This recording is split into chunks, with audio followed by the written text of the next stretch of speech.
Hello friends, आप देख रहे हैं बोली के अकाउंट चैनल और आज टॉपिक पढ़ने वाले हैं कंपनी के अंदर calls in arrear. Sir calls in arrear क्या होता है? हिंदी में जिसको बोलते हैं बकाया मांग, पैसे बाकी हैं।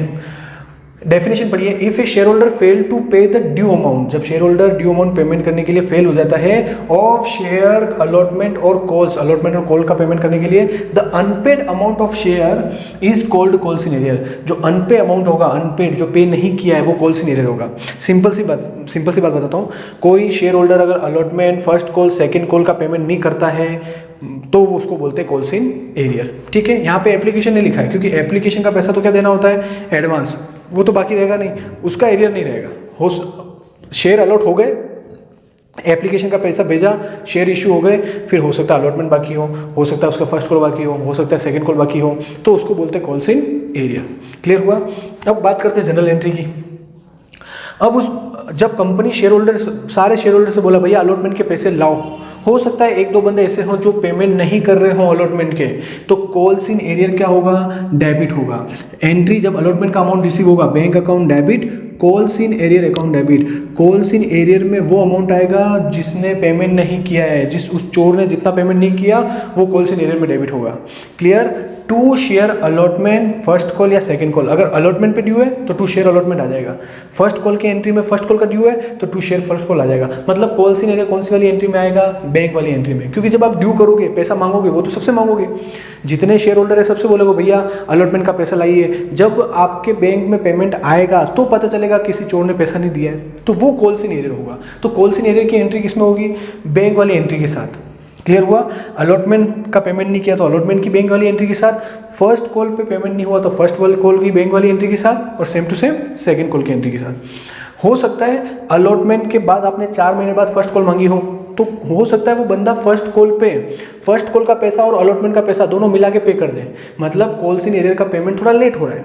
ठीक है, तो जब बैंक कंपनी को रिसीव होगा तो receipt of calls in arrear क्या एंट्री होगी? Bank account debit to calls in arrear. Clear हुआ? तो दो एंट्री ध्यान रखनी है। कॉल्स इन एरियर की तो एक एंट्री होती है, कॉल्स इन एरियर डेबिट होता है। ओके, बट हाँ यहाँ पे मैं आपको क्लियर कर देता हूँ। आरबीएससी में पढ़ेंगे आप, जैसे राजस्थान बोर्ड में पढ़ेंगे तो यहाँ पे कॉल्स इन एरियर को डेबिट नहीं करता है, वो डायरेक्टली बैंक वाली एंट्री में से क्या कर देता है? माइनस। जैसे 1 लाख रुपीज़ मैंने सारे शेयर होल्डर से मांगे, एक चोर ने 2000 रुपये नहीं दिए, ठीक है, तो 1 लाख रुपये जब मैंने आप सबसे मांगे तो 2000 रुपये किसी बंदे के नहीं आए हैं, तो मेरे बैंक में कितने आए? 98,000, तो डायरेक्ट 98,000 लिख दूंगा। तो कॉल्स इन एरियर की एंट्री नहीं करता है आरबीएससी बुक के हिसाब से। ठीक है, यहीं आप सीबीएसई में पढ़ेंगे तो वहाँ पे कॉल्स इन एरियर की एंट्री होती है। क्लियर? तो कॉल्स इन एरियर एंट्री बोले तो करनी है आपको, और आरबीएससी में नहीं, कुछ नहीं बोला क्वेश्चन में तो नहीं करेंगे, डायरेक्ट बैंक वाली एंट्री में से आप क्या कर देंगे? माइनस कर देंगे। और जब कॉल्स इन एरियर का पेमेंट रिसीव होगा तो bank account debit to calls in arrear हो जाएगा। क्लियर हुआ यहाँ तक? अब नोट क्या लिखा है सर आपने? Interest rate on calls in arrear 10% per annum. अब अलॉटमेंट मांगा, उस बंदे ने अलॉटमेंट नहीं दिया, 4 महीने बाद कंपनी ने फर्स्ट कॉल मांगी, तो उस बंदे ने फर्स्ट कॉल के साथ जो अलॉटमेंट ड्यू था वो भी पेमेंट किया, तो कंपनी क्या बोलेगी? भैया ये अलॉटमेंट का पैसा तो हमने 4 महीने पहले मांगा था जो आपने पे नहीं किया है, तो इस 4 मंथ का 4 महीने का ब्याज लेंगे हम इंटरेस्ट चार्ज करेंगे, पर उस इंटरेस्ट की रेट क्या होगी? 10% पर एनम। क्लियर हुआ? ओके, अब अपन कॉल्स इन एरियर का अंडर सब्सक्रिप्शन वाला एक क्वेश्चन करेंगे, उसके बाद ओवर सब्सक्रिप्ट पढ़ेंगे। ठीक है सर? Yes sir.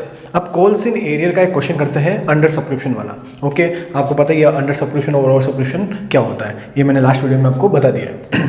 अब सर क्वेश्चन है, x limited issued 11,000 share at the rate of 10 each eight 20% premium. Okay, on application 3 rupees, allotment पे 5 रुपये, फर्स्ट कॉल पे 3 रुपये, सेकेंड कॉल पे 1 रुपये। Application receive from public 10,000। Okay sir, 11,000 share issue किया और 10,000 एप्लीकेशन रिसीव हुई है, मतलब क्या हुआ? अंडर सब्सक्रिप्शन हुआ है यहाँ पे। ओके, जिसको हिंदी में क्या बोलते हैं? न्यून अभिदान। ओके, फिर क्या है? मिस्टर दबंग है जिसके पास 300 शेयर है, नॉट पे अलॉटमेंट एंड कॉल मनी, तो दबंग भैया ने अलॉटमेंट और कॉल मनी का पेमेंट नहीं किया है। एक सिंगम भैया है, बी पॉइंट, 500 शेयर है, नॉट पे कॉल मनी, तो उन्होंने कॉल मनी का पेमेंट नहीं किया है। ओके, तो पहले टोटल कर लेते हैं। 10 रुपये का शेयर है, प्रीमियम ऐड होता है, प्रीमियम 20%, 10 रुपये का 20% 2 रुपये, तो टोटल 12 रुपये। ओके, तो application, allotment, first call, second call की टोटल 12 हो रही है या नहीं हो रही है, चेक कर लेते हैं। एप्लीकेशन पे है 3, अलॉटमेंट पे है, एप्लीकेशन पे 3, अलॉटमेंट पे 5, फर्स्ट कॉल पे 3, सेकंड कॉल पे 1, 5 3 8 3 11 1 12। हाँ सर, टोटल 12 हो रही है। मतलब क्या हुआ, प्रीमियम इंक्लूड है, इसके अंदर प्रीमियम जुड़ा हुआ है। और आपको मैंने पहले समझाया बेसिक कंसेप्ट में, प्रीमियम कुछ नहीं बोला होता है तो किस में इंक्लूड होता है, अलॉटमेंट में। 5 रुपये हैं जिसमें 2 रुपये प्रीमियम, 3 रुपये कैपिटल। क्लियर। मैं आपको मेन कॉल्स इन एरिया समझाना चाहता हूँ। तो यहाँ पे 2 बंदे हैं जो पेमेंट नहीं कर रहे हैं, दबंग भैया और सिमंग भैया, ठीक है।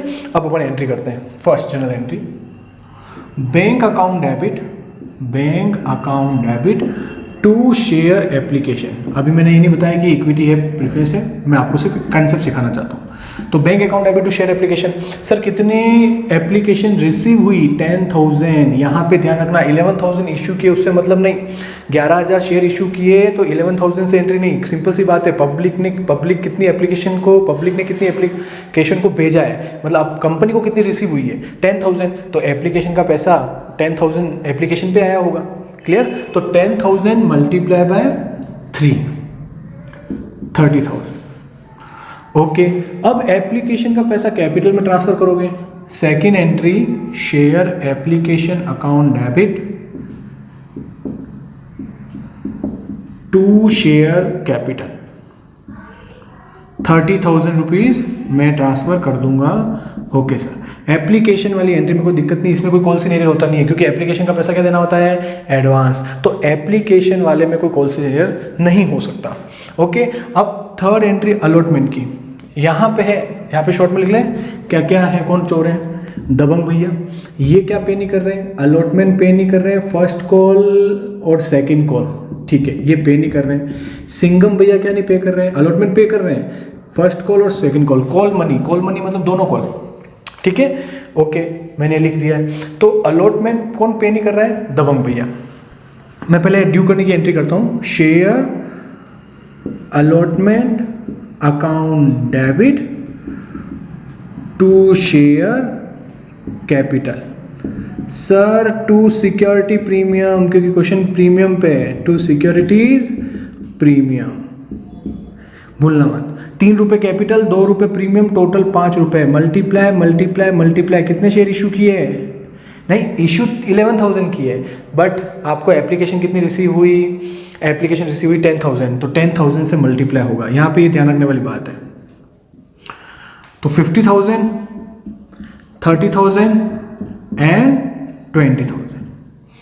क्लियर यहाँ तक। अब अलॉटमेंट का पेमेंट रिसीव होगा अपने को, bank account debit, bank account debit. अब calls in arrear account debit, calls in arrear क्यों, अलॉटमेंट का एक बंदे ने पैसा नहीं दिया है, to share allotment, to share allotment. Clear हुआ। अब मेरी बात समझना ध्यान से, bank account debit, calls in arrear account debit to share allotment. Allotment पे 50,000 रुपये की जरूरत है, 50,000 रुपये की जरूरत नहीं, 50,000 मिलने चाहिए थे। कॉल्स इन एरियर, एक बंदे ने अलॉटमेंट पे नहीं किया है, तो उस बंदे के पास शेयर कितने हैं, दबंग के पास 300 शेयर है। कितने शेयर, 300। तो कॉल्स इन एरियर कैसे निकालोगे, 300 शेयर है दबंग भैया के पास, और अलॉटमेंट के कितने रुपए, भैया उसने पे नहीं किया, तो कितना पे नहीं किया होगा, 5 रुपये, 3 रुपये, 2 रुपये, 2 रुपये प्रीमियम, 3 रुपये कैपिटल, टोटल 5 रुपये। तो कितने रुपए आएंगे, 1,500 रुपये। यानी कॉल सिनेरियो कितना होगा, 1,500 रुपीज़। तो अंडर सब्सक्रिप्शन वाले जब क्वेश्चन आए तो उसमें दिमाग में लगाना है, कॉल सिनेरियो कैसे करोगे, जितने शेयर हैं उस शेयर को उस प्राइस से मल्टीप्लाई कर देना। अगर उस बंदे ने अलॉटमेंट पे नहीं किया तो अलॉटमेंट से मल्टीप्लाई कर देना, फर्स्ट कॉल पे नहीं किया तो फर्स्ट कॉल से मल्टीप्लाई कर देना, सेकंड कॉल पे नहीं किया तो सेकंड कॉल से मल्टीप्लाई कर देना। ठीक है, ओके सर। 50,000 माइनस 1,500 रुपये, 48,500। ओके, ये कंसेप्ट हो गया सीबीएसई का। अब आरबीएसई में क्या होता है, आरबीएसई में कॉल्स इन एरिया डेबिट नहीं करते हैं। बात समझना, कॉल्स इन एरिया डेबिट नहीं करेंगे, कोई प्रॉब्लम नहीं। कॉल्स इन एरिया का नाम मत लिखना, डायरेक्ट 50,000 में से 1,500 माइनस कर देना तो 48,500 और 2 शेयर अलॉटमेंट 48,500 आ जाएगा।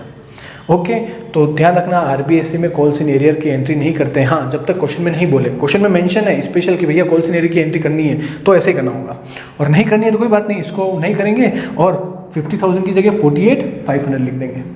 क्लियर हुआ? ओके सर, अलॉटमेंट पे कॉल्स इन एरियर समझ में आ गया। अब बात करते हैं फर्स्ट कॉल की। फर्स्ट कॉल की एंट्री करते हैं। Fifth, share first call account debit to share capital. 10,000 share, first call पे कितने रुपए? फर्स्ट कॉल पे थे 3 रुपए। 30,000 रुपये आप पब्लिक से मांगोगे, यानी कंपनी कितने रुपए मांगेगी? 30,000 पब्लिक से मांगने वाली है। बट सिक्स्थ एंट्री, रिसीव कितना होगा? बैंक अकाउंट डेबिट, चोर है क्या कोई? हाँ sir, calls in arrear account debit to share first call. First call पे 30,000 मिलना चाहिए, 30,000, बट 2 बंदे पैसा नहीं दे रहे हैं, दबंग सिंघम। देखिए फर्स्ट कॉल पे 2 जने नहीं दे रहे हैं, कौन कौन? दबंग भैया और सिंघम भैया। दबंग के पास 300 शेयर, सिंघम के पास 500 शेयर, मल्टीप्लाई। फर्स्ट कॉल का पैसा नहीं दिया। फर्स्ट कॉल के कितने रुपए हैं? 3 रुपए।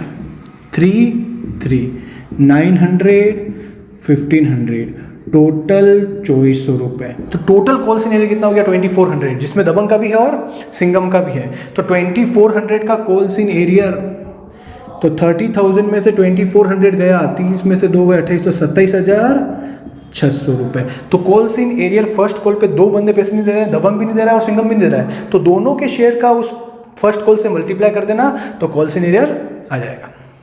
यहाँ तक क्लियर हुआ? अब सेकेंड कॉल की एंट्री करते हैं। Share capital,